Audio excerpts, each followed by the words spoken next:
कैसे हो? सब बढ़िया ना?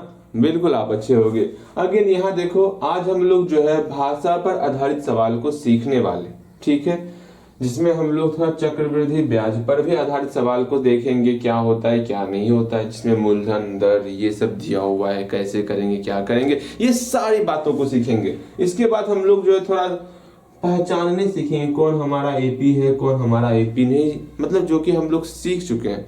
कोई भी सूची दिया हुआ रहेगा, कोई सीरीज दिया हुआ रहेगा, हम लोग कैसे पहचानते थे ये एपी है या नहीं है, सिंपल सा सारवंतर निकाल के पहचानते थे। ये सब आप जानते हो, मतलब इतना सब कुछ सीखना है। ये सब कुछ सीखने से पहले ध्यान से सीखो, ये सब कुछ सीखने से पहले कुछ हम रिवीजन कर लेते हैं, ठीक है।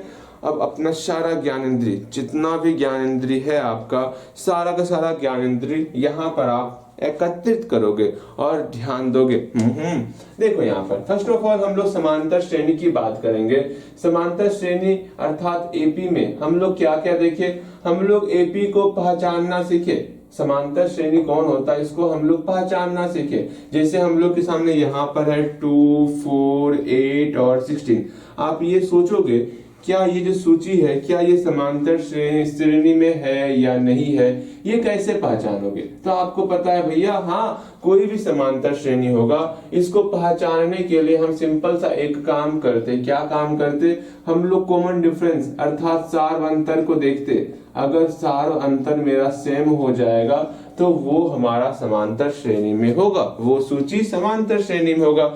अब बोलोगे भैया हाँ, अर्थात आपके कहने का तात्पर्य है इस दोनों का जो भी डिफरेंस होगा, इसका जो भी डिफरेंस होगा, इसका जो भी डिफरेंस होगा, अगर सारा का सारा अंतर वो समान हो जाए तो हम बोलेंगे ये समांतर श्रेणी है। अर्थात यहाँ सार्वंतर कितना होगा, 4 में 2 को घटा दे हम लोग का 2 हो जाएगा, 8 में 4 घटा दे हम लोग का 4 हो जाएगा, 16 में 8 घटाएंगे हम लोग का 8 हो जाएगा। ये हम सिखा चुके हैं। अर्थात इसके बीच का अंतर, इसके बीच का अंतर, इसके बीच का अंतर समान नहीं है, ये हम लोग का समांतर श्रेणी नहीं होगा। एक और प्रश्न लेते हैं, 5वां नंबर प्रश्न को देखोगे, यहाँ पर है 3, फिर आपका 3 + √2, फिर आपका 3 + 2 √2, फिर आपका 3 + 3 √2, ठीक है। अब यहाँ पर कैसे जानेंगे कि ये सूची जो है हम लोग का समांतर श्रेणी है या नहीं है? सिंपल सा, इस सब के बीच हम लोग अंतर देखने वाले। आपका भी दायित्व बनता है कि अंतर कितना होगा, मन में सोचने का प्रयास करोगे। आप बोलोगे भैया भैया ये भी कोई पूछने वाली बात हुई, हम बड़े टर्म में छोटे टर्म को घटा डालेंगे। यहाँ 3 + √2 है, यहाँ पर 3 है, इसको आपस में घटाएंगे, अर्थात 3 + √2 और 3, इसको जब आपस में घटाएंगे तो ये 3 और ये 3 नानी की यहाँ चल जाएगा, बचेगा सिर्फ और सिर्फ √2। यहाँ हम लोग का √2 डिफरेंस आया। इस दोनों के बीच में डिफरेंस कितना होगा आप मन में भी सोच सकते हो, मन में बचाओ इसको। यहाँ पर 3 + 2 √2 है, 3 + 2 √2। इसमें जब हम इस टर्म को घटाएंगे 3 + √2 को, सोचो आप क्या होगा भैया, ये माइनस जो है ना सारे टर्म को माइनस में कन्वर्ट कर देगा, अर्थात 3 + 2 √2, यहाँ पर सारा टर्म हम लोग का माइनस में कन्वर्ट हो गया। ये -3 + 3 खत्म। अब यहाँ पर 2 √2 है और यहाँ पर √2 है, ये आपस में घटेगा तो हम लोग का सिर्फ और सिर्फ √2 आएगा। ऐसे आपको समझना होगा। अर्थात इस दोनों का आपस में घटाए तो क्या हुआ, मेरा √2 निकल गया। आप मन में भी कर सकते हो। भैया कैसे करेंगे मन में? ये घट रहा है, हाँ, ये आपका माइनस में हो गया, ये माइनस में हो गया, ये +3 - 3 खत्म। यहाँ पर 2 √2 में 1 √2 घट गया तो यहाँ √2 बचेगा ना। अर्थात आपके पास अगर 2 सेब है, उसमें से आप एक सेब खा लेते हो तो आपके पास एक ही सेब बचेगा ना। वही चीज यहाँ पर है, सेम उसी तरह यहाँ पर भी घटाना है आपको, इसमें इसको घटाना है, ये आपका टोटल माइनस में हो जाएगा। 3 में -3 घट गया, खत्म। 3 सेब में 2 सेब खत्म, तो 1 से बचा ना। अर्थात जब हम इस दोनों को आपस में घटाएंगे हम लोग का √2 ही निकलेगा। यहाँ पर देख रहे हैं सबका सारवंतर हम लोग का √2 निकल रहा है, अर्थात सारवंतर सेम रहेगा तो हम बोलेंगे ये हम लोग का एपी में है। ये हम लोग सीख चुके हैं, सारवंतर सेम तो वो हमारा समांतर श्रेणी होता है, ये आप ध्यान में रखोगे।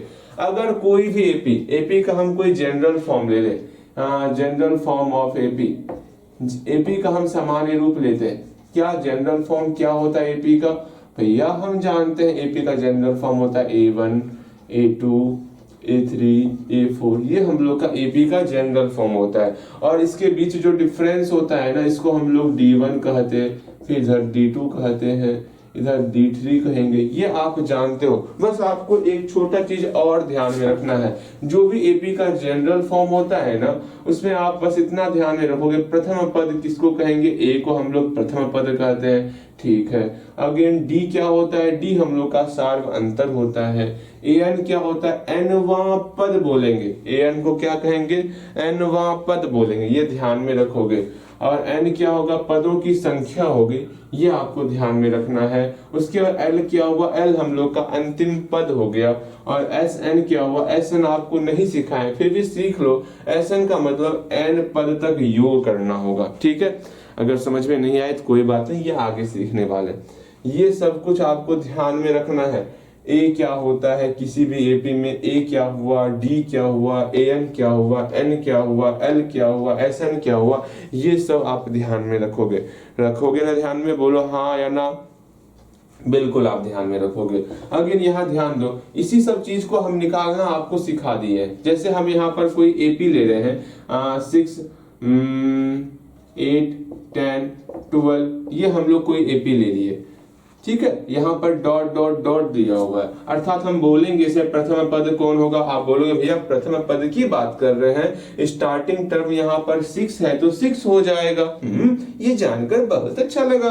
अगर हम बोलेंगे सार्वंतर क्या होगा, सार्वंतर सिंपल सा 2 टर्म को आपस में घटाना है।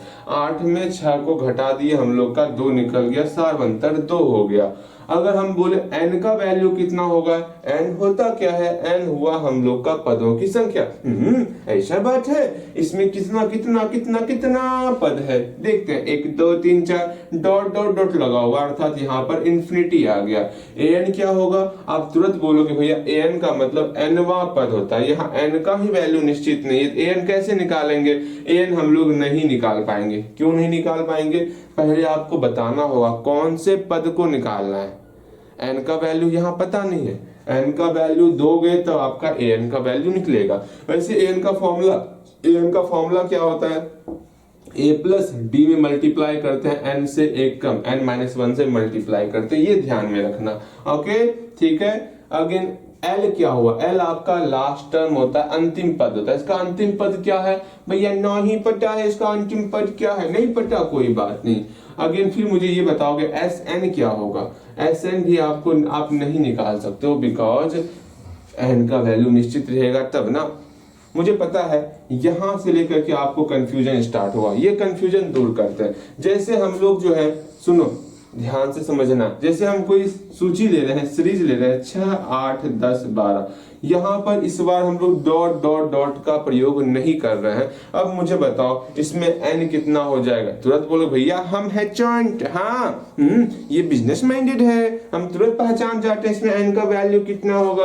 क्या यहाँ पर डॉट डॉट डॉट लगा हुआ है, जल्दी बताओगे, क्या यहाँ पर डॉट डॉट डॉट लगा हुआ है, नहीं लगा हुआ है। इसका मतलब इसमें n की वैल्यू कितनी हो जाएगी, यहाँ पर n की वैल्यू 4 हो गई, 1 2 3 4, इसमें n का वैल्यू 4 हो गया। इसमें प्रथम पद जो है आपका 6 हो गया। इसमें सार्वंतर कितना हो गया भैया, सार्वंतर की बात कर रहे हैं, इस दोनों के बीच में अंतर देखना होगा। 8 में हम लोग 6 को घटा दिए, हम लोग का 2 हो गया, ठीक है। 8 में हम लोग 6 को घटाए, हम लोग का 2 हो गया, ठीक। यहाँ ध्यान दो, 8 में 6 घटाए 2 हो गया, इसमें n का वैल्यू 4 हो गया। भैया ये तो समझ में आ गया। अब ठंडे माइंड से आप बताओ an क्या हो सकता है और l क्या हो सकता है, सोचो तनिक। आपको सोचने के लिए हम 5 सेकंड 10 सेकंड का समय दे रहे हैं, बस सोचना है an का और l का वैल्यू क्या हो सकता है। तुरंत आप बोलोगे भैया आप an बोल रहे हैं ना, an का मतलब क्या होता है, an का मतलब हुआ nवां पद, ठीक है। an का मतलब nवां पद, n का वैल्यू 4 है, अर्थात 4वां पद की बात कर रहे हैं। an यहाँ n का वैल्यू 4 है ना, अर्थात हम A4 की बात कर रहे हैं। 4वां पद कैसे निकालते हैं, आप बोलोगे भैया आप हमको सिखाए थे A4 का वैल्यू कैसे निकालते हैं, A प्लस 4 में 1 घटा देंगे, 3 हो गया, 3D कर देंगे, A प्लस 3D। आराम से A का वैल्यू पता है आपको, D का वैल्यू पता है, सारा वैल्यू पुट करेंगे, काम खत्म। अर्थात A कितना है, 6 है, डी कितना है हम लोग का 2 है, इसको सॉल्व करेंगे हम लोग का 12 निकल जाएगा। यही हमारा an का वैल्यू निकल गया। कितना आसान था, बहुत ही आसान था ना। L कैसे निकालेंगे, L का मतलब होता है लास्ट टर्म। इसमें लास्ट टर्म कौन सा है, 6, 8, 10, 12। 12 के बाद कोई और टर्म है क्या, नहीं है भैया। अर्थात यहाँ पर आप L का वैल्यू 12 लिख सकते हो। बताओ कितना आसान था, बहुत ही आसान था ना। बहुत आसान होगा, बहुत आसान होगा। बहुत आसान है, ये आपको समझ में आ गया बेहतर तरीके से। अगेन इस प्रकार हम लोग A क्या होगा, D क्या होगा, N क्या होगा, AN क्या होगा, L क्या होगा, ये सब निकालना सीखे। हम 2 क्वेश्चन दे रहे हैं, 2 प्रश्न बनाने का प्रयास करोगे किसमें क्या होता है, ठीक है। 2 प्रश्न बनाओगे हल्दी हल्दी से, तो प्रयास करना है आपको, ठीक। यहाँ देखो कोई सा प्रश्न देते हैं, 5 है, 6, 7, 8, 11, 14, ये हमारे सामने टर्म, ये डॉट डॉट हटा दो, डॉट डॉट हटा दिए, ठीक है। आप बताओ, इसमें 4 टर्म है, आप सारा टर्म निकाल, ए का वैल्यू, डी का वैल्यू, एन का वैल्यू, एन का वैल्यू, 5 टर्म निकालना है बस। ये ऐसे में भी छोड़ दो, ये 5 टर्म आप निकालोगे, ठीक है। एक और प्रश्न दे रहे हैं आपको, लिखोगे आप क्या, 10 है, फिर आपका 8 है, फिर आपका 6 है, फिर आपका 4 है, इतना सा ही है। इसको बनाओगे आप जल्दी से, तो जल्दी बनाओगे, हल्दी हल्दी बनाना है आपको। बन गया, बना, प्रयास करना है, जल्दी बनाओगे। ये A, D, N, AN, L, ये दोनों, ये 5 चीज, इस दोनों के लिए आपको निकालना है। उम्मीद करते हैं बनाए होगे। अब यहाँ देखो कैसे बनाए हो, एक बार हम मिलाते हैं। ध्यान से मेरी बातों को सुनना है, समझना है, क्या करना है क्या नहीं करना वो समझो। इस वाले प्रश्न को देखो, वो आप बना लोगे, एक बताएंगे तो। इस वाले प्रश्न को ध्यान से देखेंगे, इसमें A क्या है, A मतलब हुआ प्रथम पद, अर्थात फर्स्ट टर्म, प्रथम पद, पहला पद। क्या है इसमें, 10 है, तो A का वैल्यू हम लोग का 10 हो गया।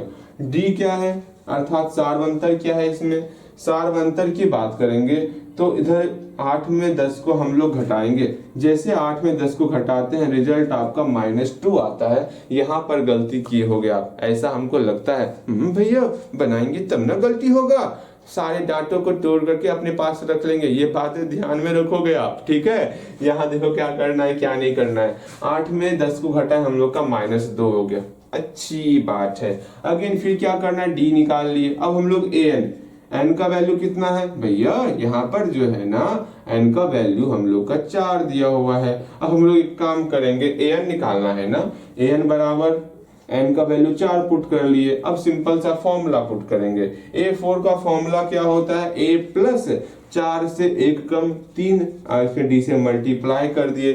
A का वैल्यू पुट करेंगे, D का वैल्यू पुट करेंगे। अगर आप नहीं बनाए हो तो यहाँ तक पहुंचो और A का वैल्यू पुट करो और D का वैल्यू पुट करो जल्दी से। हम रुके हुए हैं आपके लिए, ठीक है। आपको A का वैल्यू और D का वैल्यू पुट करके सॉल्यूशन करना है। उम्मीद करते हैं सॉल्यूशन के लिए हो गए। देखो A का वैल्यू हम लोग का 10 है, अगेन D का वैल्यू हम लोग का -2 है। इसको बस सॉल्व ही तो करना है। करना क्या है, यहाँ पर हम लोग का ओए 4 निकल गया, अच्छा लगा जान करके, ठीक है। वैसे जानते था, हम करते भी नहीं, लेकिन आपको समझाने के लिए कर रहे हैं। अगेन L का वैल्यू कितना, L मतलब हुआ लास्ट टर्म। लास्ट टर्म कितना निकल जाएगा, मेरा 4 ही निकल जाएगा। कभी ये आप अपने दिमाग में थोड़ा सा दिमाग लगाए हो, क्या दिमाग, हम लोग यहाँ A4 का मतलब क्या होता है, A4 का मतलब क्या हुआ, 4वां पद।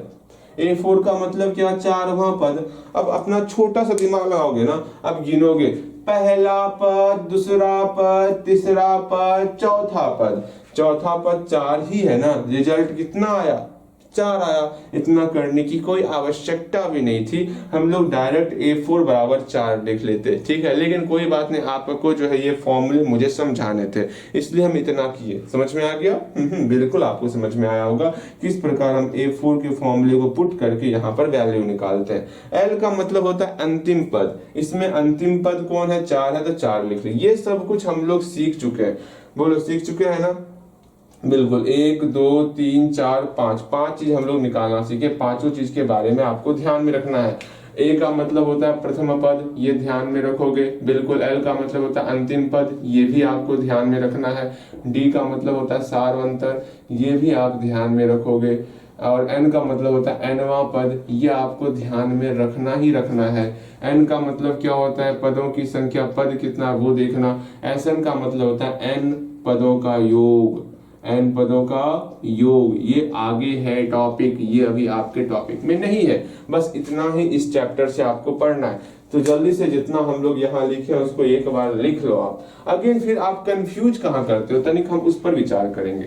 आप कंफ्यूज कहाँ करते हो, तनिक वो देखते हैं। ठीक है, ध्यान से समझना, मेरी बात को ध्यान से समझना।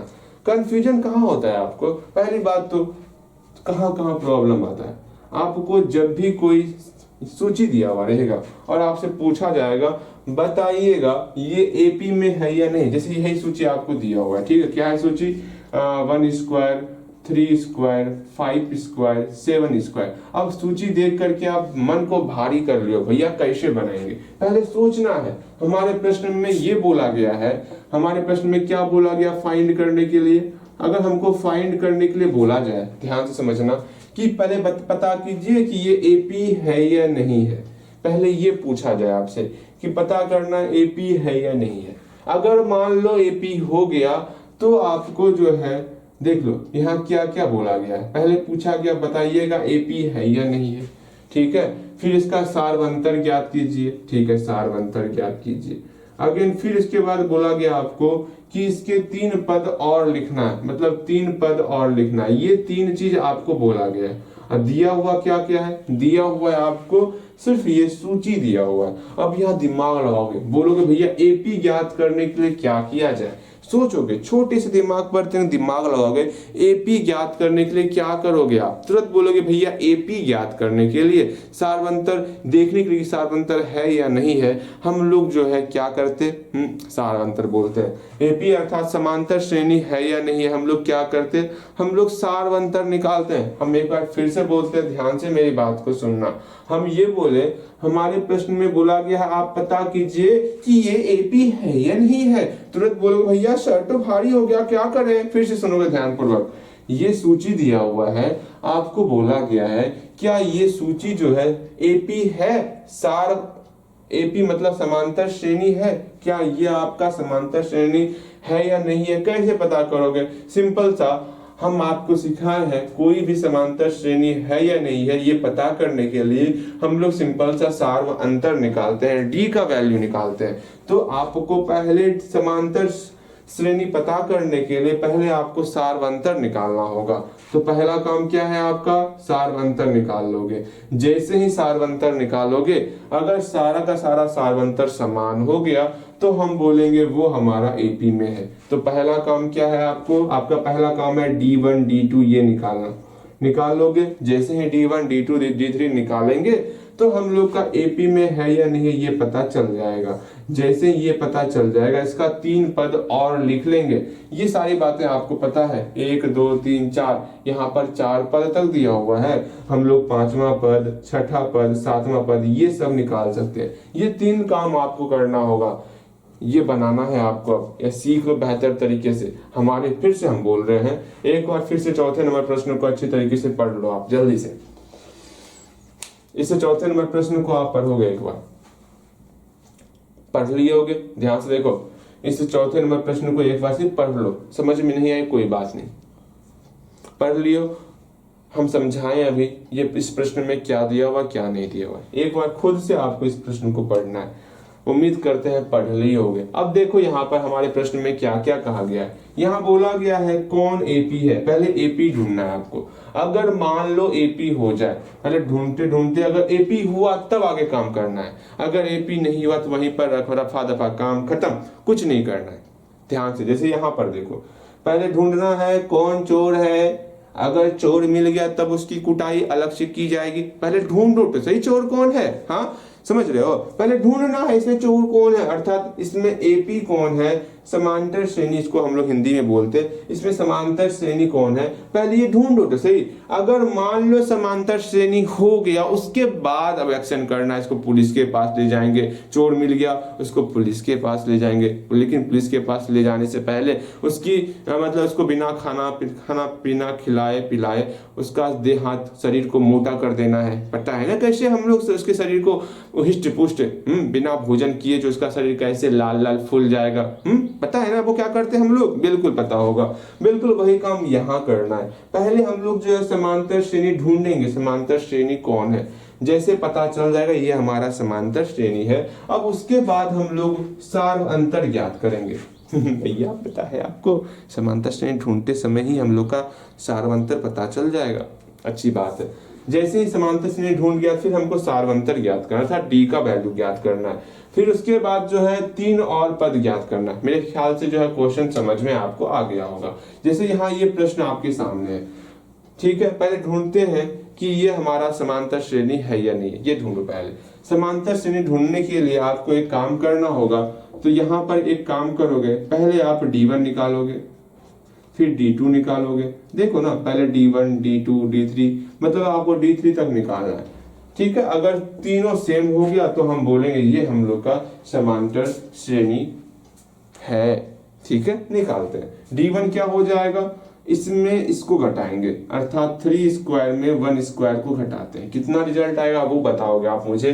D2 कितना निकलेगा, 5 स्क्वायर में 3 स्क्वायर को घटाएंगे, अर्थात 5 स्क्वायर में 3 स्क्वायर को घटा दिए, ये हम लोग का D2 निकल जाएगा। D3 कैसे निकलेगा, 7 स्क्वायर में 5 स्क्वायर को खत्म कर देंगे, घटा देंगे। 7 स्क्वायर में 5 स्क्वायर को हम लोग घटा दिए। अब सबको सॉल्व करोगे, बताओगे क्या हम लोग का D1 D2 D3 सेम है। अगर सेम होगा तभी आगे बढ़ना है, हाँ वरना छोड़ देना है। देखते हैं 3 स्क्वायर मतलब क्या हुआ, हम बताए थे स्क्वायर अर्थात वर्ग का मतलब उसका 2 बार गुना करते। 3 स्क्वायर मतलब 3 का 2 बार गुना, 3 तिया 9 हो गया, माइनस का माइनस। 1 स्क्वायर का मतलब 1 का 2 बार गुना करेंगे, हम लोग का 1 हो जाएगा, इक्वल टू यहाँ पर 8 हो गया। बहुत प्यारा चीज था। अगेन 5 स्क्वायर का मतलब कितना होता है, 25 होता है, यहाँ 25 लिखे। माइनस का माइनस, 3 स्क्वायर का मतलब 9 होता है, यहाँ 9 लिख दिए। इस दोनों का आपस में सब्ट्रैक्ट करेंगे, कितना होगा, 16 हो जाएगा। यहाँ हम लोग का 16 हो गया, ठीक। 7 का स्क्वायर कितना हुआ, 49 हुआ, 49 कर दिए। आगे माइनस का माइनस, 5 का स्क्वायर कितना हुआ, 25 हुआ, तो यहाँ 25 लिख दिए, इक्वल टू कितना होगा, इसको घटाएंगे आपस में, यहाँ पर हम लोग का 24 निकल गया, ठीक है। हम लोग देख रहे हैं क्या हम लोग का सारवंतर समान है क्या, मैं ये समान, अतः यह एपी में नहीं है। एपी होगा तब ना आगे का काम करेंगे, ये एपी है ही नहीं। अल्लो आप भी सोचो भैया, आकाश सब का सब एपी रहे ही ना, हमको सॉल्व ही ना करना पड़ेगा, दांत तोड़ देंगे। अर्थात ये एपी में नहीं है, ये हमारा समांतर श्रेणी नहीं है। यहां लिखना है, चूंकि सारवंतर समान नहीं है, समान नहीं है। जब सारवंतर समान नहीं है, देयरफॉर यह एपी में नहीं है। ये आपको ध्यान में रखना है। कैसे ध्यान में रखोगे, ये सारी बातें आप समझ चुके हो, ठीक है। सब कुछ डन है, ओके। सब कुछ कैसे करना है, क्या करना है, किस प्रकार करना है, क्लिक, सब कुछ खत्म। भैया सब कुछ समझ में आ गया, बस इस प्रकार से सॉल्व करते, ठीक है। आगे बढ़े हम लोग। एक आप बनाओगे इसको, तो ये बना के दिखाओगे। यहाँ पे सब तो आसानी दिख रहा, नहीं कुछ ये बना दिखाओगे। 5वां नंबर जल्दी से, ये बताए नहीं है, आधा बताए, उम्मीद करते हैं 5वां नंबर पूरा बना के दिखा सकते हो। बनाओगे तो 5वां नंबर एक बार जल्दी से, 5वां नंबर आपको पूरा बनाना है। बनाओगे 5वां नंबर, बनाओगे जल्दी। 5वां नंबर प्रश्न क्या है वो देखोगे। 5वां नंबर प्रश्न को एक बार हम लिख लेते हैं। यहाँ पर सूची क्या दिया हुआ है, 3 प्लस √2, 3 प्लस 2 √2, अगेन 3 प्लस 3 √2, ये हम लोग का सूची दिया हुआ है। अब आप सोच रहे हो भैया करें तो करें क्या, इसमें हम ऐसा क्या कर दें जो हमारा सॉल्व हो जाए। पहला काम है ये एपी है या नहीं है, ये ज्ञात करना है। तो सिंपल सा आप बोलोगे भैया यहाँ पर जो है एपी ज्ञात करने के लिए हम D1 निकालेंगे, D2 निकालेंगे, D3 निकालेंगे। जैसे D1 D2 D3 निकाले, अगर मान लीजिए D1 D2 D3 मेरा सेम हो जाए, सब बराबर हो जाए, तो हम बोलेंगे चूंकि सारवंतर समान है। चूंकि सारवंतर अगर समान हुआ तो, समान नहीं हुआ तो वहीं पे खत्म कर देंगे। चूंकि सारवंतर क्या है, समान है। जब सारवंतर समान हो जाएगा तो क्या होगा, यह एपी में है, यह एपी में है, ये समांतर श्रेणी में है। जब समांतर श्रेणी में होगा। अब क्या करना है वो समझो। अब हम लोग को एक काम करना है, 3 पद और लिखना है, लेकिन उससे पहले जो है, उससे पहले हम लोग डी का वैल्यू, सार्वंतर कितना हो गया, अब डी इक्वल टू जो भी निकला होगा वो लिख लेंगे। अगेन अगेन अगेन अगेन पुनः हम लोग क्या करने वाले, पुनः हम लोग जो है टोटल का वैल्यू निकालेंगे। 3 और पद, 1 2 3 4 पद तक है, हम A5 निकालेंगे, क्या निकलता है वो देखेंगे, फिर A6 निकालेंगे, A7 निकालेंगे। बस इतना सा ही काम करना है, 3 और पद निकाल लिए। उम्मीद करते हैं आप इसको फिलअप करोगे। इसको ध्यान से देखो क्या करना है, पहले D1 D2 D3 आप निकालो। अगर ये तीनों मेरा सेम हो गया तो हम बोलेंगे सार्वंतर समान है। अगर सेम नहीं हुआ तो सार्वंतर समान नहीं है, यह AP में नहीं है। ये सब आपको नहीं करना है, अगर समान होगा तब आगे करोगे, ठीक है। यहाँ समान अगर हो जाए तो बोलना भैया, तब यहाँ पर इसका सार्वंतर अर्थात D का वैल्यू यही निकलेगा जो यहाँ पर सेम निकला है। यहाँ D निकल गया हम लोग का। D निकलने के बाद अब आपको A5 निकालना, A6 निकालना, A7 निकालना है। D के साथ साथ आप A भी बताओगे, A क्या है इसमें। A हम लोग का प्रथम पद अर्थात 3 हो जाएगा, ये ध्यान में रखोगे।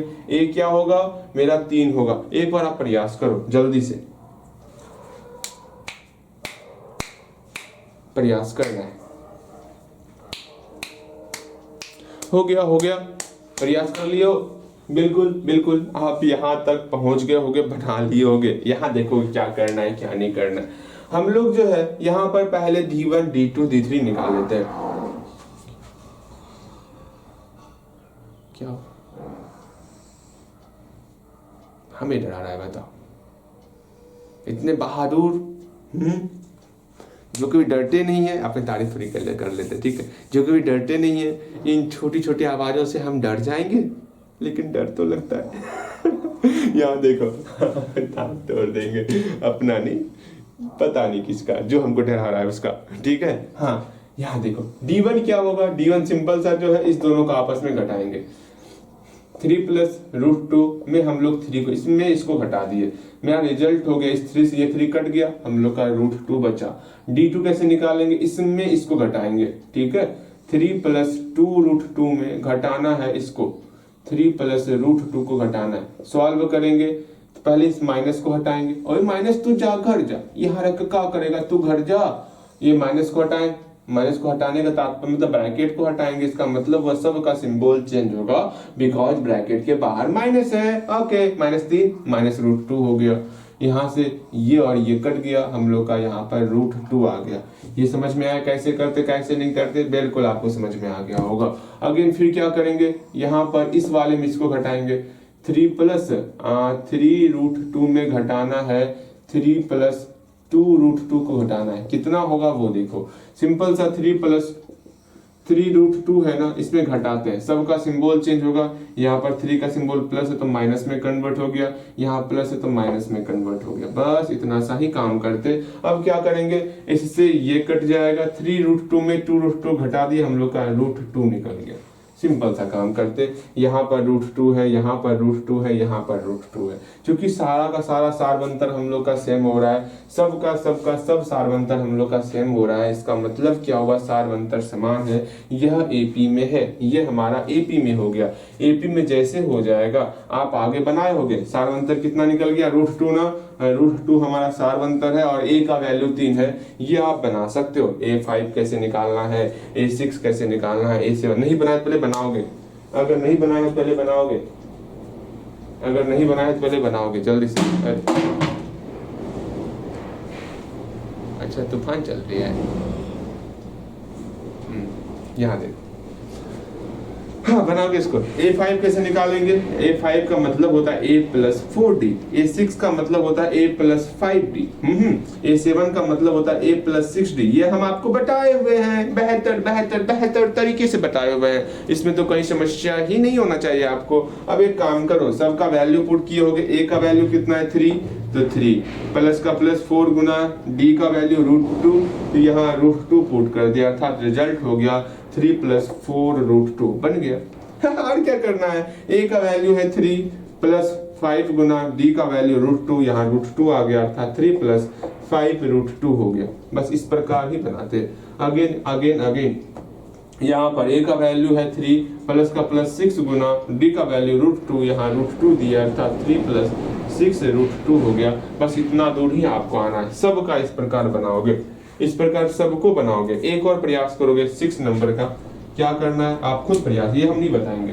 यहाँ पर आपका दिया हुआ है, क्या दिया हुआ है यहाँ पर, आपको सूची चेंज किया, इसको बना लो बेहतर तरीके से। बन गया होगा, बिल्कुल बन गया होगा। इसको हम चेंज कर रहे हैं। ओके बोलो हाँ भैया ठीक है ठीक है ठीक है ठीक है ठीक है ठीक है ठीक है ठीक है ठीक है ठीक है। एक प्रश्न दे रहे हैं आपको 0.2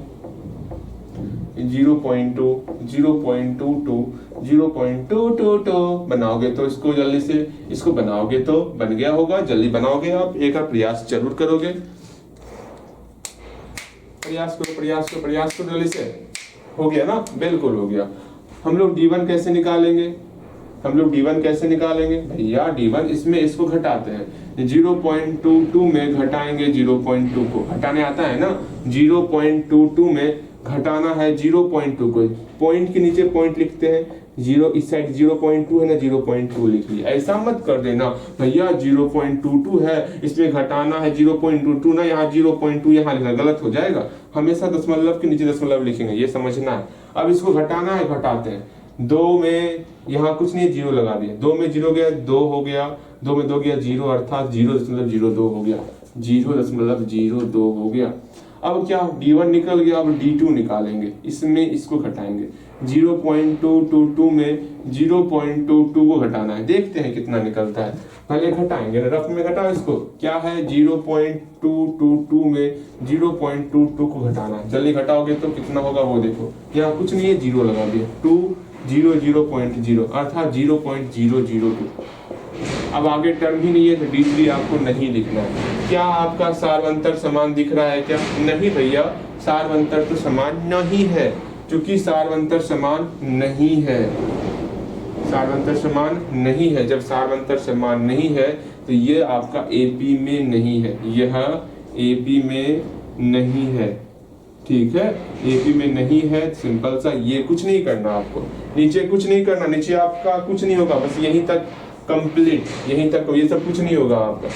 ठीक है, समझ में आ गया क्या करना है, कैसे करना है? बिल्कुल आपको समझ में आ गया होगा। एक लास्ट ये वाला बना के दिखा, 13 नंबर प्रश्न। जल्दी से 13 नंबर प्रश्न बना के दिखाओगे, जल्दी हल्दी हल्दी। 13 नंबर प्रश्न बनाना है आपको, ठीक है? 13 नंबर प्रश्न बनाओगे। 13 नंबर प्रश्न क्या?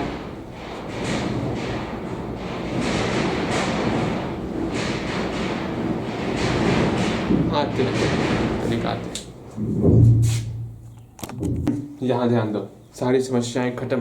ठीक है, अब देखो क्या करना है यहाँ पर। इस 13 नंबर प्रश्न को ध्यान से देखो।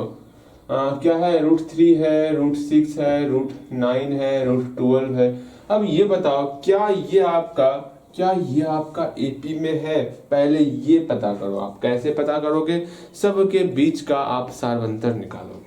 सिंपल सा, D1 D2 D3 जहां तक होगा वहां तक आपको निकालना है। मैं मानता हूं कि आपको इसके बीच का डिफरेंस निकालने में समस्याएं आएंगी, लेकिन जहां तक आप कर सकते हो वहां तक जरूर करोगे आप।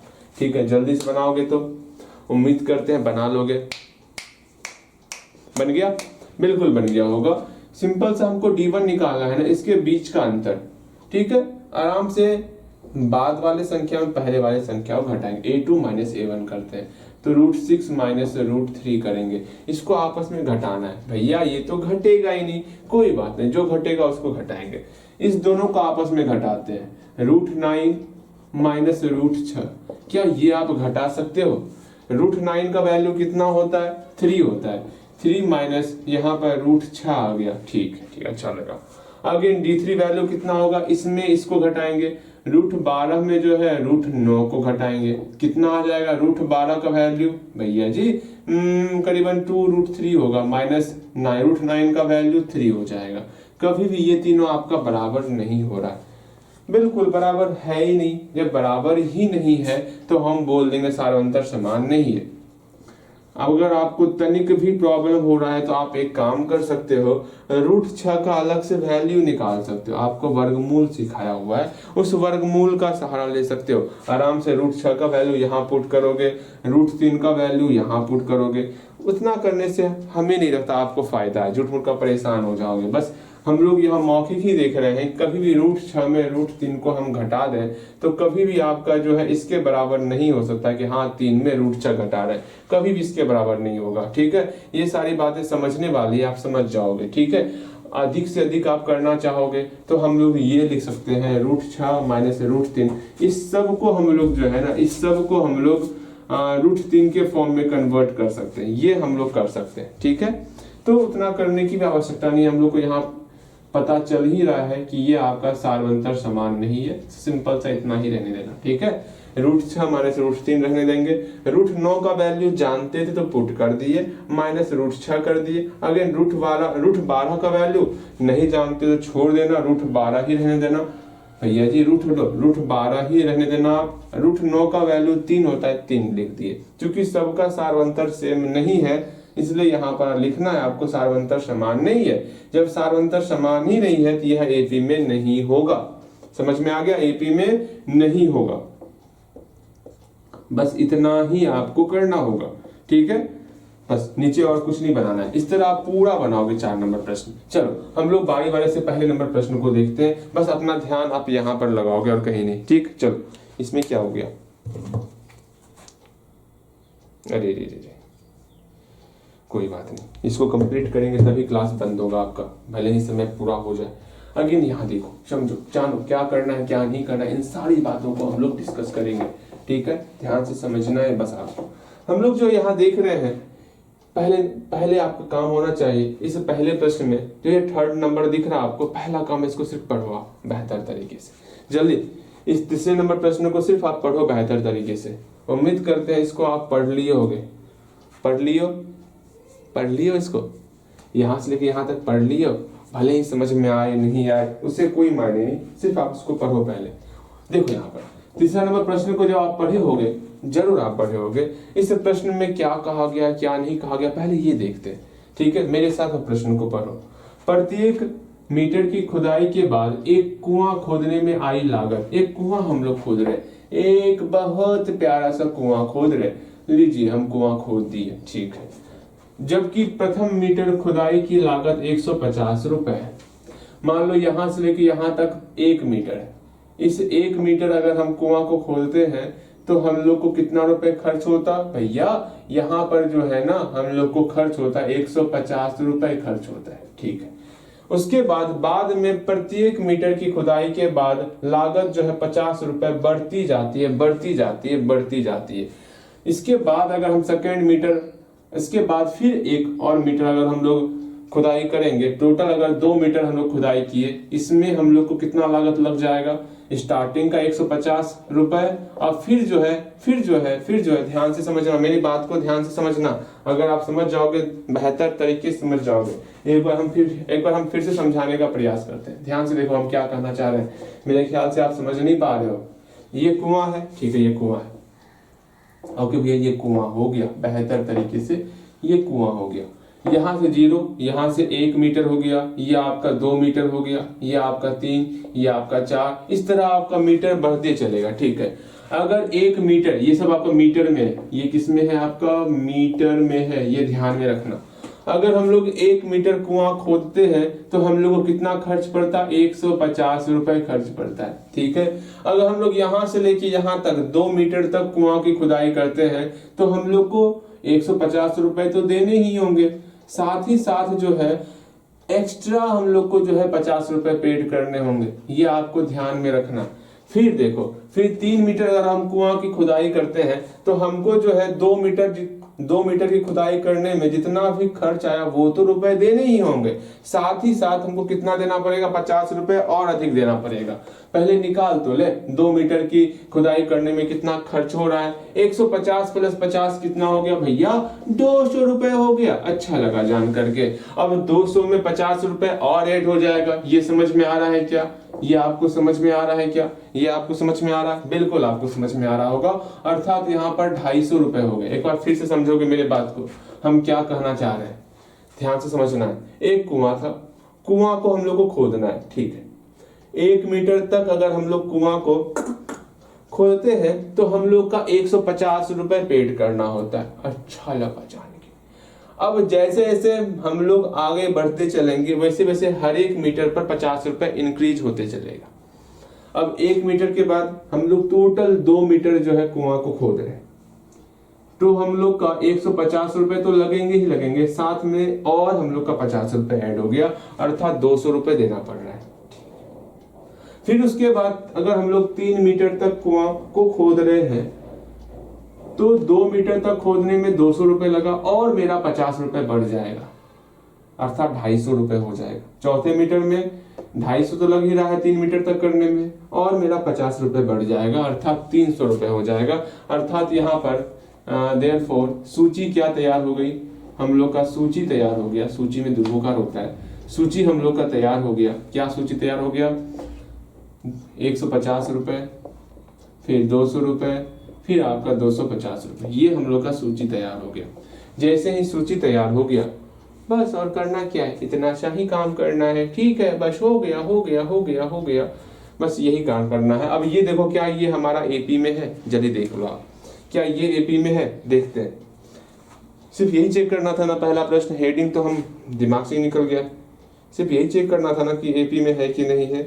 एक बार हम देख लेते हैं, एक बार देख लेते हैं पहले नंबर प्रश्न में। हाँ, कौन एपी में है और क्यों है ये बताना है। ठीक, अच्छा लगा जान के। देखो यहाँ पर, अब ये एपी में है या नहीं है कैसे बताएंगे? इस दोनों के आपस में हम लोग डिफरेंस निकालेंगे, अंतर निकालेंगे, फिर इसका भी अंतर निकालेंगे। तो यहाँ हम लोग करने वाले हैं, पहले हम लोग D1 निकालेंगे। D1 कितना होगा? 200 में 150 घटाओ। अगेन D2 कितना होगा? 250 में से 200 घटाओ। जल्दी से करोगे, D1 निकालोगे, D2 निकालोगे। अगर मेरा दोनों समान हो जाए चूंकि सार्वंतर समान है, सार्वंतर समान है, इसलिए यह एपी में है। समझ में आ रहा? इसलिए यह एपी में है, बस इतना सा ही करना होता है। तो सार्वंतर आप जल्दी निकालोगे ना, हल्दी हल्दी हल्दी हल्दी निकालना है ना आपको। D1 कैसे निकालेंगे? 200 में 150 रुपए घटा दिए, हम लोग का 50 निकल गया। अगेन D2 कैसे निकालेंगे? 250 में 200 रुपए घटा देंगे, हम लोग का 50 निकल गया। क्योंकि सार्वंतर समान है इसलिए यह एपी में होगा। बस इतना सा ही काम करना होता है और कछु ना करना होता है। ठीक है, समझ में आ गया? बिल्कुल समझ में आ गया होगा। आगे हम लोग चलते हैं चौथे नंबर प्रश्न की तरफ, बड़ी तीव्र गति से आगे बढ़ते हैं। ठीक है, अरे क्या हमें परेशान कर रहे हो बच्चे को? हाँ देखो यहाँ पे चौथे नंबर प्रश्न की तरफ बहुत ही तीव्र गति से आगे बढ़ रहे हैं। इसको मिटा रहे हैं हम लोग, इसको मिटा रहे हैं, मिटा रहे हैं, मिटा रहे हैं, मिटा रहे हैं, मिटा रहे हैं, सब कुछ मिटा डालेंगे, सब कुछ। एक लास्ट प्रश्न, आज का लास्ट प्रश्न देखेंगे, फिर हम लोग ये चैप्टर कंप्लीट। आपको हम लोग डेली क्वेश्चन आंसर में कुछ क्वेश्चन लिखवा देंगे, फिर हम लोग कल के क्लास में 5.2 देखने वाले। ठीक है, यहाँ ध्यान दो। चौथे नंबर प्रश्न की तरफ बड़ी तीव्र गति से आप अपनी नजरों को दोहराओगे, मतलब उस पर नजर डालना है। हाँ, क्या है चौथे नंबर प्रश्न में? पहला काम है आपका, चौथे नंबर प्रश्न को एक बार बारीकी ढंग से पढ़ोगे, इसको जरूर पढ़ोगे आप। हम रुके हुए हैं, बस आप इसको पहले पढ़ो। हमारे प्रश्न में समझ में आए ना आए उससे कोई मतलब नहीं, बस आपका काम है इसको पढ़ना। पढ़ लियो, बस हो गया। एक बार और पढ़ लो, समझ में आ गया, अच्छी बात। समझ में नहीं आया कोई बात नहीं, पढ़ लियो। पढ़े हो ना? पढ़ लियो, बिल्कुल। यहाँ देखो, यहाँ पर क्या क्या कहा गया पहले समझते हैं। इस चौथे नंबर प्रश्न को समझने से पहले आपको कुछ आना चाहिए। क्या क्या आना चाहिए वो समझो। इस चौथे नंबर प्रश्न को समझने से पहले आपको जो है चक्रवृद्धि ब्याज के बारे में पता होना चाहिए। चक्रवृद्धि ब्याज होता क्या है? जैसे ये आप, ठीक है, ये आपके पास हम आते हैं रेंगते हुए, ठीक है, छोटा सा नन्ना मुन्ना, ठीक है, हम आपके पास आते हैं, जी जी जी जी हमें कुछ पैसे चाहिए, पैसे चाहिए कुछ हमको। अच्छा, आप हमें कुछ पैसे देते हो, ठीक, आप हमें कुछ पैसे देते हो, मान लो आप हमें 50 रुपए देते हो और बोलते हो 50 रुपए तो दे रहा हूँ, 50 रुपए तो दे रहा हूँ, सुन लो। ऐसे बोलोगे? शर्म नहीं आता? मैं नहीं हूँ, ये नवीन है। हाँ, ये नवीन है, ठीक है, चलो इसको आप बोल रहे हो। सुनो, हाँ पैसे तो मैं दे रहा हूँ, दे रही हूँ ना। अच्छा ठीक है, अच्छे से फिर समझते हैं। ठीक है, आपके पास आपका भाई आया, ठीक, बोला भैया भैया भैया, दीदी पैसे दीजिएगा, पैसे की बहुत आवश्यकता है हमें। कितने चाहिए? 50 रुपए। लो 50 रुपए, लेकिन इस 50 रुपए पे ब्याज चलेगा, वो ऐसा वैसा ब्याज नहीं चलेगा, चक्रवृद्धि ब्याज चलेगा। है चक्रवृद्धि ब्याज क्या होता है? मतलब हर साल हमको 10% चाहिए। नवीन को पता नहीं चला 10% क्या हो चक्रवृद्धि, समझ में नहीं आ रहा। समझो मतलब अगर आप 50 रुपए दे रहे हो तो 1 साल के बाद, कितने साल के बाद, 1 साल के बाद इस पर 10% और ऐड हो जाएगा, मतलब टोटल आपका 55 रुपए हो गया। लो परेशान आपका भाई परेशान। फिर दूसरे साल क्या होगा, फिर सेकेंड ईयर दूसरे साल क्या होगा, फिर इस 2 साल के बाद क्या होगा। अब इस 50 रुपए पर आपका नहीं चलेगा, मतलब जो आपका मिश्रधन है ना, ब्याज लगने के बाद जो अमाउंट है उस पर ब्याज लगेगा। मतलब 5.5 यहाँ पर 55 है ना, 55 का 10% कितना होता है 5.5, इसमें 5.5 ऐड करेंगे 60.5 हो जाएगा। इतना आपको देना पड़ेगा 2 साल के बाद। 2 साल के बाद ये 0.5 मतलब 0.5 रुपए अधिक देने पड़ रहे हैं साधारण ब्याज की तुलना में। समझ में आपको नहीं आ रहा, समझो ध्यान से। ऐसे नॉर्मल अगर आप 10% पे मान लो 100 रुपए का सामान है, ठीक है, नॉर्मल ब्याज साधारण ब्याज चल रहा है, 100 रुपए का सामान है। 1 साल के बाद जो है ना, 1 साल के बाद 10% की दर पर 100 का 10% कितना होता है भैया, 100 का 10% निकालते हैं। 100 गुना 10/100 हम लोग का 10 रुपए हो गया, अर्थात 100 पे आपको ब्याज मिल रहा है 10 रुपए, अर्थात टोटल 110 रुपए हो गया। हम बोले ठीक है, अच्छी बात है। 2 साल के बाद कितना रुपए ब्याज लगेगा 2 साल के बाद। तो 2 साल के बाद अगर साधारण ब्याज, ये चला नॉर्मल ब्याज, साधारण ब्याज की बात कर रहे हैं। साधारण ब्याज में क्या होगा 10%, तो 100 का 10% 10 रुपया। फिर से इसमें हम लोग जो है ध्यान से समझना, मेरी बात को ध्यान से समझना, यहां पर आपका ब्याज 10 रुपया बना, ठीक है। यहां पर 2 साल के बाद ब्याज कितना हो गया भैया, 2 साल के बाद जो है ब्याज कितना हो गया, पहले साल 10 रुपया, दूसरे साल भी 10 रुपया, अर्थात 20 रुपए हो गया। तो 100 में 20 रुपए जोड़ देंगे तो 120 रुपए देना पड़ेगा 2 साल के बाद। अच्छा लगा, आपका भाई परेशान, खुश है, अच्छा परेशान क्या, समझ में आ रहा है उसको। हाँ, हर साल जो है 10-10 रुपया बढ़ रहा है। पहले साल 10 रुपया बढ़ा, दूसरे साल 10-10 20 रुपए हो गया, तीसरे साल 30 रुपए हो जाएगा, सब मिला करके ब्याज। हाँ, ये तो समझ में आ गया, ठीक है, ये तो समझ में आ गया कि कैसे क्या हो रहा है। लेकिन चक्रवृद्धि ब्याज की बात करेंगे तो यहाँ मामला अलग हो जाता। यहाँ मामला क्या अलग हो जाता, 100 रुपए अगर आप दे रहे हो किसी को पैसे, तो 1 साल के बाद जो है, ध्यान से समझना, 1 साल के बाद जो है इस पर 10% आपको ब्याज मिल जाएगा। कितना ब्याज मिला, 100 का 10% भैया, 100 का 10% बोलेंगे ना तो हम लोग का 10 रुपए निकल जाता। तो आपको ब्याज जो है 10 रुपए मिल गए ब्याज। तो अगर 10 रुपए अधिक मिल रहा है, अर्थात टोटल कितना मिलेगा, 100 तो था ही, 10 रुपए और अधिक मिल गया, अर्थात टोटल जो है आपको 110 रुपए मिल गया 1 साल के बाद। हम 2 साल के बाद की बात करेंगे, 2 साल के बाद की बात करेंगे, ब्याज कितना मिलेगा भैया, सुनिए ना, समझिए ना, ध्यान से सुनिएगा। अगर पहले साल हमको 10 रुपए मिला है तो क्या दूसरे साल भी 10 रुपए ही मिलेगा ब्याज के रूप में? अरे नहीं, चक्रवृद्धि ब्याज अलग होता है। अगर मेरा पहले साल हमको 10 रुपए मिला है, दूसरे साल कितना मिलेगा, दूसरे साल इस पर 10% नहीं लगाना है, अब इस पर आपको 10% लगाना है। यही चक्रवृद्धि ब्याज का सबसे बड़ा फॉल्ट है, जो मिश्रधन होता उस पर 10% लगता, अर्थात 110 रुपए का 10% कितना हो जाएगा भैया, परसेंटेज को हटाएंगे हम लोग का बटे 100 होगा, इससे ये कटा, इससे ये कटा, 11 रुपए निकल गया। कितना निकल गया, 11 रुपए, अर्थात आपको जो है 11 रुपए, 10 रुपए ये ब्याज और 11 रुपए ये ब्याज, 10 रुपए प्लस 11 रुपए आपको ब्याज मिलेगा।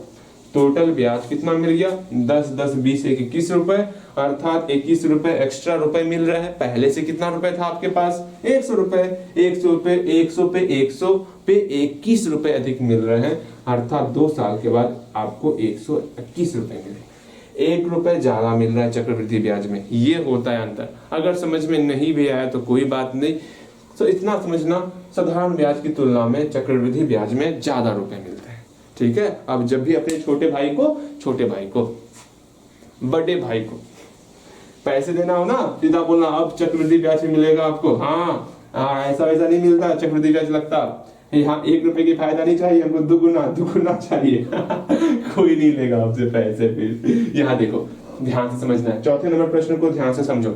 अगर समझ में आ गया अच्छी बात है, चक्रवृद्धि ब्याज समझ में नहीं आया तो कोई बात नहीं, आप यहाँ ध्यान दो। इतना समझना है, ध्यान से समझना। क्या समझोगे ध्यान से, मेरी बातों को ध्यान से समझना। चक्रवृद्धि ब्याज की जब बात करेंगे, इसमें एक प्यारा सा फॉर्मूला सिर्फ आपको ध्यान में रखना है। क्या फॉर्मूला? मिश्र धन का फॉर्मूला सिर्फ ध्यान में रख लोगे। मिश्र धन का फॉर्मूला, वो फॉर्मूला है, बहुत प्यारा सा फॉर्मूला है। अगर आपको साधारण ब्याज का फॉर्मूला पता हो, साधारण ब्याज का फॉर्मूला क्या होता है, कोई बताएगा मुझे? जल्दी बताओ, साधारण ब्याज का फॉर्मूला क्या होता है? आप बताओगे भैया साधारण ब्याज की बात करेंगे ना, मूलधन गुना, बोलिएगा, मूलधन गुना समय गुना दर बटे 100 होता है। भैया समझ में आ गया। अर्थात मूलधन गुना समय गुना दर बटे 100 होता है, जिसको हम लोग शॉर्ट फॉर्म में बोलते, क्या बोलते? टी आर बटे 100।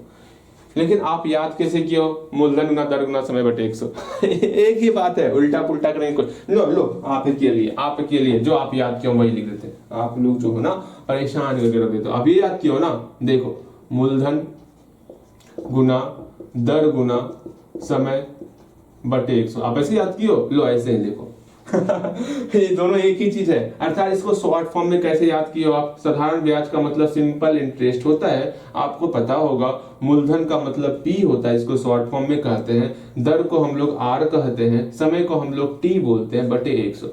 जल्दी इसको अपने माइंड में रिकैप करो। सिंपल इंटरेस्ट बराबर पी आर टी बटे 100। बस आपको ये ध्यान रखना, पी आर टी बटे 100। पी का मतलब मूलधन, आर का मतलब दर, टी का मतलब समय, बटे 100। समझ में आ गया? ठीक है। मिश्र धन का फॉर्मूला, चक्रवृद्धि ब्याज के रूप में मिश्र धन का फॉर्मूला ध्यान में रखना।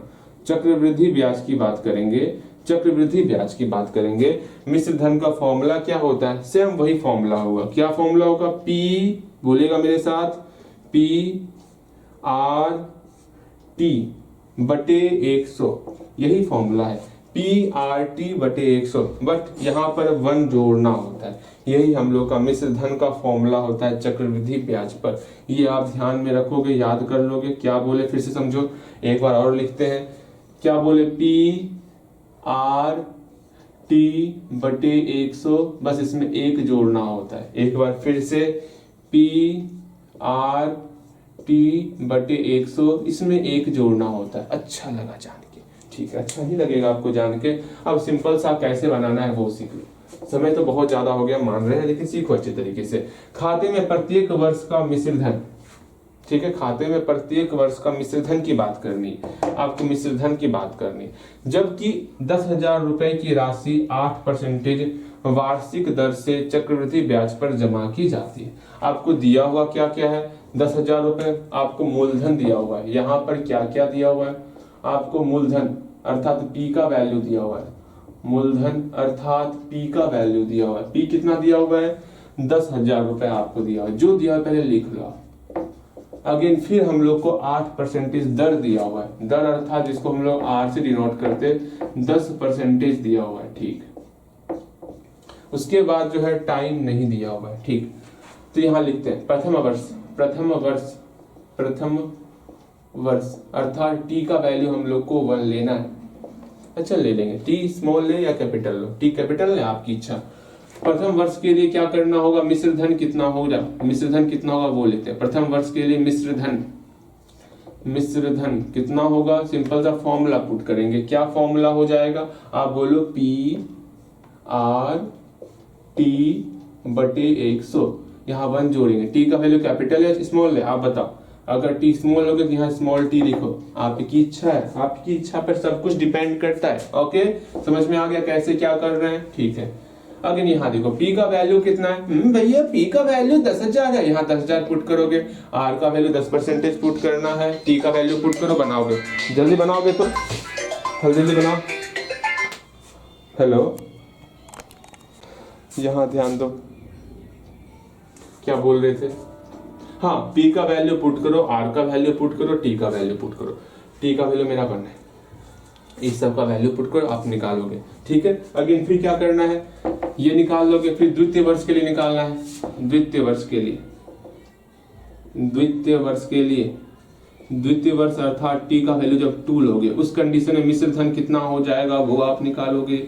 मिश्र धन अर्थात पी का वैल्यू पता है 1 + आर बाय 100 इंटू टी का वैल्यू 2 है, यहाँ 2 आ जाएगा, यहाँ टी का वैल्यू 1 है, यहाँ 1 आ जाएगा। ओके, समझ में आ रहा है?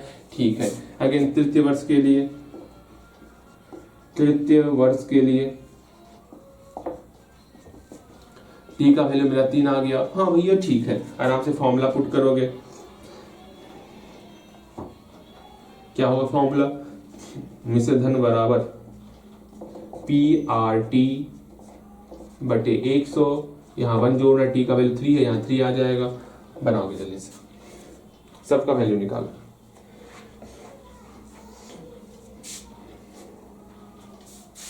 जल्दी निकालिएगा, सबका वैल्यू पुट करो, निकालो, मेरे भरोसे मत रहो। जल्दी आप खुद से बनाना है। पी का वैल्यू पुट करो, आर का वैल्यू पुट करो, टी का वैल्यू 1 है ही। ठीक है, जल्दी बनाओगे, सारा निकालोगे आप, निकाल लियोगे। देखो यहाँ पे क्या करना है, पी का वैल्यू 10,000 पुट कर दिए, 1 प्लस आर का वैल्यू 10 है, 10 बटे 100 पर पावर 1 हो गया, इससे ये कटा। ठीक है, अब इसको सॉल्व करते हैं। 10,000 इंटू यहाँ पर 1 बटे 10, 10 11 बटे 10 हो गया। सॉल्व कर सकते हो आप, सॉल्व कर दे क्या? लो सॉल्व कर देते हैं। 10 एलसीएम लिए, यहाँ 10 हुआ, प्लस 1 कर दिए। अगेन फिर हम लोग का 10,000 गुना 11 बटे 10 आ गया, इससे ये कटा, अर्थात हम लोग का 11,000 आ गया। बस यही करना है। क्या हो रहा है ये? यहाँ देखो, आज बहुत डिस्टर्ब हो रहा है इस छोटे से प्रश्न को सॉल्व करने में। इतना आपको समझाना भी नहीं चाहिए था, वरना आपके सर से सारी बातें बाहर निकल जाएंगी। ठीक है, यहाँ 11,000 रुपए हो गए ना? बिल्कुल। अब हम लोग का 2 साल के लिए अगर हम लोग लेते हैं तो कितना हम लोग का मिश्रधन होगा वो देखते हैं। तो देखते हैं ना, पी का वैल्यू यहाँ पुट करोगे, कितना निकला? 10,000। यहाँ पर आर का वैल्यू 10 पुट करेंगे तो यहाँ पर 10 बटे 100, 1 बटे 10 अर्थात 11 बटे 10 यहाँ आ गया। इसका होल स्क्वायर है तो 11 बटे 10 का 2 बार गुना कर दिए। आप खुद से सॉल्व कियोगे, ये मान के चल रहे हैं। ठीक है, यहाँ से ये कटा, यहाँ से ये कटा। ठीक है, 11 से अर्थात 121, 2 जीरो है, यहाँ पर 2 जीरो आ गया। ठीक है, 12,100 आ गया। अब इसका वैल्यू निकाल लेते हैं हम लोग। क्या होगा यहाँ पर? टी का वैल्यू 10,000 है। ठीक है, खुद से बनाओगे। यहाँ आर का वैल्यू 10 पुट किए, 0 0 कटा, 1 बटे 10 अर्थात 11 बटे 10 सॉल्व करने पर आया। होल पावर यहाँ पर 3 है, 11 बटे 10 का 3 बार गुना करना होगा। 11 बटे 10 का 3 बार गुना कर दिए। डायरेक्ट करें, कोई दिक्कत क्या? एक जीरो से एक जीरो कैंसिल, दूसरे जीरो से दूसरा जीरो कैंसिल, तीसरे जीरो से तीसरा जीरो कैंसिल। 11 गुना 11 121, 121 गुना 11 कितना हो जाएगा? 1 2 1 3 2 1 3 1 1331, 1331 जीरो, 13,310 हो गया। अब सूची तैयार करते हैं, ऊपर मिटाते हैं। ठीक है, ऊपर मिटाते हैं, यहाँ लिखो सूची। ये आप बना लिए होगे, ठीक है, बन गया होगा अच्छे तरीके से, लिखोगे आप। सूची देके लिखोगे। सूची क्या निकल गया आप लोग का? सूची हम लोग का निकल गया है 11,000, 11,000, फिर हम लोग का निकल गया 12,100, 12,100, फिर हम लोग का निकल गया 13,310, 13,310 डॉट डॉट डॉट दे दिए। अब हम लोग अब क्या करने वाले? अब हम लोग करने वाले हैं D1 निकालेंगे, D2 निकालेंगे। अगर समान अंतर समान हो गया तो बोलेंगे मेरा ये AP में है। कैसे निकालेंगे? 12,100 में 12,100 में 11,000 घटाएंगे, कितना निकल जाएगा? खुद से बना रहे हो ना आप? खुद से बना रहे हो ना, तो ठीक है, हम ये मान के चल रहे हैं आप पहले प्रयास करोगे तब तो समझ में आएगा। अगर छाप रहे हो तो कुछ समझ में नहीं आएगा, हम पहले बता रहे हैं। ठीक है, देखो यहाँ पर 0 में 0 कटा 0, फिर 0, फिर यहाँ 1 में 0 कटेगा 1 हो जाएगा, फिर 2 में 1 गया, मेरा 1 हो गया। अरे भैया ये कैसे घटा रहे हैं? अच्छे से घटाते हैं। 12,100 है ना, इसमें 11,000 घटा लिए, 0 0 1 1 0 1100 निकल गया। ठीक है, अगेन इसमें इसको घटाते हैं। 13,310 में जो है 12,100 घटाते हैं, कितना निकलेगा वो देखते हैं। 13,310 12,100 घटा रहे हैं, 0 1 2 1 12,1210 निकल गया। दोनों बराबर नहीं है, क्योंकि सार्वंतर समान नहीं है, अतः यह AP में नहीं है। ठीक है, क्योंकि सार्वंतर समान नहीं है, क्योंकि सार्वंतर समान नहीं है, इसलिए यह एपी में नहीं है, एपी में नहीं है। ओके, समझ में आ गया? इतना सा ही काम करते, बस हो गया। यहां तक आ गए हो? बिल्कुल। अब लो जल्दी से डेली क्वेश्चन आंसर में ऐड कर लोगे सवाल, तो जल्दी से 5.1 कंप्लीट हो चुका है आपका। 5.1 से जो सवाल आपको ऐड करना है डेली क्वेश्चन आंसर में, सिर्फ एक सवाल हम देते हैं ऐड करने के लिए, बस। ठीक है, सिर्फ एक सवाल और कुछ नहीं, बाकी आप बनाओगे। डेली क्वेश्चन आंसर में ऐड करोगे, daily question answer, daily question answer add करना है।